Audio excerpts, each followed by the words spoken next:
ఆది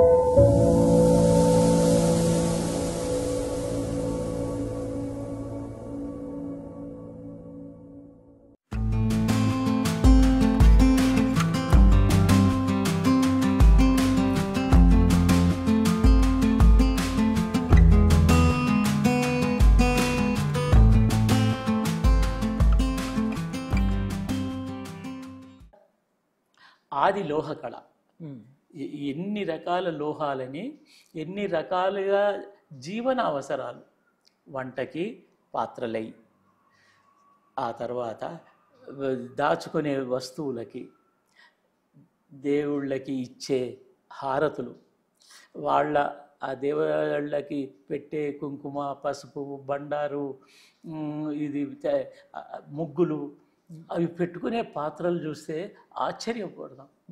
కర్ర పాత్రల్లో ఎందుకు పెడతారు? కర్రలతో చేస్తారు పాత్రలు, ఇనుముతో చేస్తారు.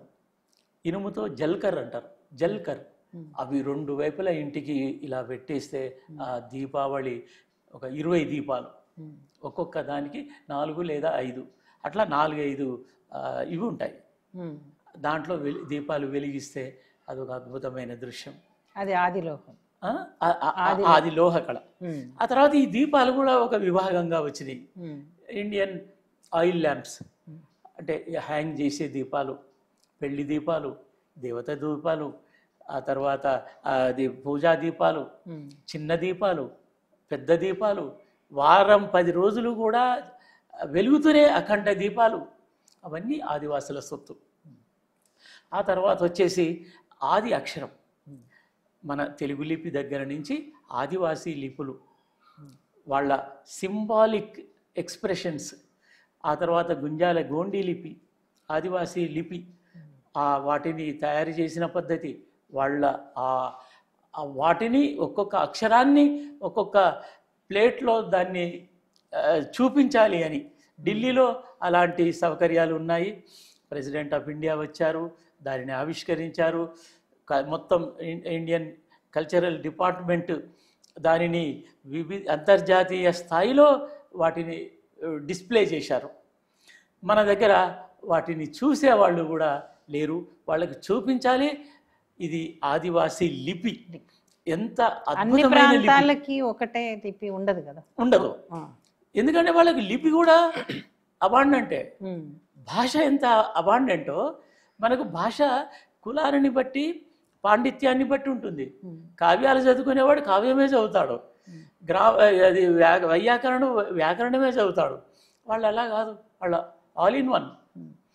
అన్ని మహత్తరమైన కథాగానాలు, జీవన విధానంలోనే ఆ లిపి అనేది ఉంది. ఎస్, వాళ్ళకు 42 అక్షరాలతో అద్భుతమైన సాహిత్యం ఉంది. శబ్దాలు ఆది అక్షరం, ఆది అక్షరం. వాటిని తీసుకొచ్చి వాళ్ళ రాతప్రతులు చూపించి, దీనిని మేము ఎలా 15 ఏళ్ళు కష్టపడి దీనిని సాఫ్ట్వేర్ చేయించి, రీడర్ ముగ్గురు, అది చదివే వాళ్ళు 3 మిగిలారు. ఆ 3 ఇప్పుడు 300 మందిని చేశాం.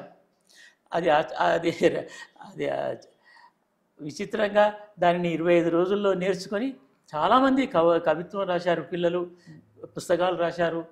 ఆ తర్వాత వచ్చేసి రీడర్స్లో పాఠాలు రాశారు. అది మాకు తెలియదు, కవిత్వం కూడా రాశారు, అద్భుతమైన కవిత్వం. అట్లా అది ఆది అక్షరం కింద. ఇకపోతే పరికరాలు, పనిముట్లు. జీవితం, పరికరాలు, పనిముట్లు, ఇది 5వది. ఇది అంటే ఎన్ని రకాలుగా పనిముట్లు చేశారు. భూమికతో చేశారు, చెక్కతో చేశారు. చెక్క రకాలు ఎన్ని, చెట్టు రకాలు ఎన్ని వాడికి తెలుసు. ఏ చెక్కతో చేస్తే ఏది శ్రేష్టం, ఏది ఎంతకాలం ఉంటుంది, వాడు ముందే తెలుసు వాడికి. అది తీసుకొచ్చి చేసుకోవడము, తమకు తాము చేసుకోవడము, స్వయం పాలన, స్వయంగా అన్ని వస్తువులను తయారు చేసుకునే నేర్పు. ప్రతి ఇల్లు ఒక ఫ్యాక్టరీయే, అన్ని రకాలుగా. ఒక కుమ్మరి పని కుమ్మరులు ఉన్నారు, వాళ్లకు లోహం పని లోహంకున్నారు. కానీ మిగతా పనులు, ఇంటికి గడిచే పనులు, అవన్నీ కళాఖండాలు ఎక్కువగా. కానీ ఇక్కడ ఒక నాగలి తయారు చేసుకోవాలి, కర్రు తయారు చేసుకోవాలి, గొర్రు తయారు చేసుకోవాలి, ఇవి వాళ్ళే చేసుకునేవాళ్ళు. ఇప్పటికీ ఎన్నో రకాల వస్తువులు, ఒక్కొక్క ఇంట్లో ఒక రకమైన వస్తువు అతనే తయారు చేసుకుంటాడు. మనకు పంజరాలు అని ఉంటాయి. ఎన్ని రకాల పంజరాలు? ఉచ్చులు ఉంటాయి, పక్షులను పట్టుకోవడానికి, జంతువులను పట్టడానికి ఉచ్చును బిగిస్తారు. జంతువుని బట్టి ఉచ్చు, అన్నిటికీ జనరలైజ్డ్ ఉచ్చు ఉండడానికి వీలే లేదు. షేపును బట్టి అది అన్ని ఎక్కడ పట్టుకోవాలి, కాలు పట్టుకోవాలా, ముక్కు పట్టుకోవాలి, మెడ పట్టుకోవాలా, దాని రకంగా ఉచ్చు తయారు చేస్తారు. ఆ ఉచ్చులే మాకు ఒక అద్భుతమైన విద్య, నాలెడ్జ్.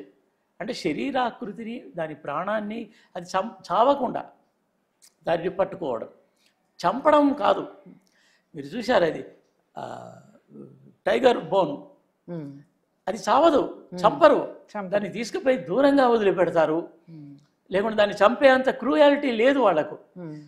దాన్ని తీసుకుపోయి ఒక 50-60 కిలోమీటర్ల దూరంలో ఎక్కడ మానవ సంచారం లేని అడవిలో దాన్ని వదిలిపెట్టేసి వస్తారు. దీన్ని నెట్టుకుంటూ పోయే వాళ్ళు కూడా అంత పెద్ద ఇది. ఆ తర్వాత ఒక రథం ఉంటుంది, ఇత్తడితో చేసిన రథం, దీప రథం అంటారు. అది చీకట్లో దాన్ని లాక్కుంటూ వస్తారు దేవత దగ్గరికి. ఎంత అద్భుతంగా ఉంటుందంటే అది చూపించాలి అనే కోరిక ఉంది మాకు. మేము ఒక్కళ్ళమే ఆనందించడం కాదు, రేపు అందరూ చూడాలి అనేది.